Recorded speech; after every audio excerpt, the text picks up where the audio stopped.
Policing and the perception of crime in the wake of Cyclone Gabrielle was the main topic of discussion at the Eskdale School Community meeting at the weekend.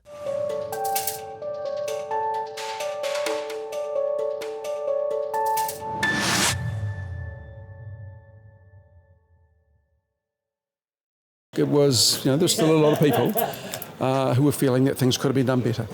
There's a lot of people who, who understandably, considering what people have been through, are fragile and they want answers. Like I said, it made it slightly difficult that, in fact, there were no police here to provide answers. And I'm not even the police minister anymore, even though I am the local MP and still the ministerial lead for recovery. I can do my best to answer on behalf of police, but very difficult to answer for police, if that makes sense. Is what police did at the beginning of Gabrielle is they brought 125 police from outside the district into the district in recognition that, there were certain sectors of our region that had been absolutely slammed and needed a greater police presence. They upped that to 145 police, and then they brought in the Eagle helicopter. And I suspect, in hindsight, and I can't talk on behalf of police, but knowing what I know, I suspect in hindsight they might have done things a little bit different in terms of the presence. Not their ability to turn up quickly, because every single story I heard from you 4 weeks ago, said that when we called the police turned up.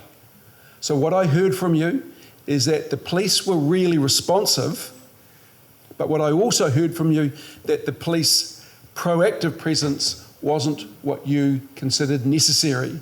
You say perceived fear, so I'm going to ask you a very personal question. I live across the road, so we're the first house.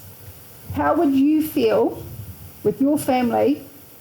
It happened twice last week. We just expected every night to have torches shone into your daughter's bedroom constantly to see if we're home. Well, look, to me it was a really positive meeting with the community coming together. I was invited back down along with Nicole McKee because we were here 3 weeks for the original meeting, and the community here just sent a very clear signal that they were upset obviously by poor decision making at the start, and they wanted to be able to discuss that, which they did.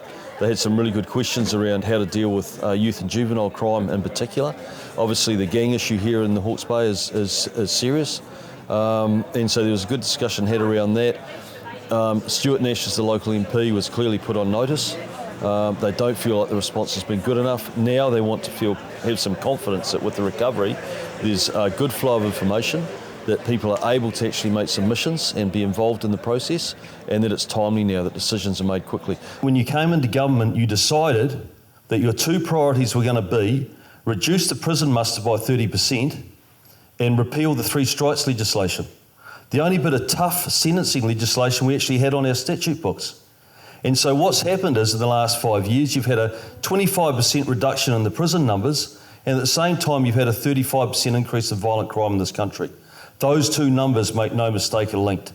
I had never seen in my lifetime the levels of lawlessness that we're currently experiencing as a country. I have a real issue over the fact that we have a patrol base in Napier, not a police station as such.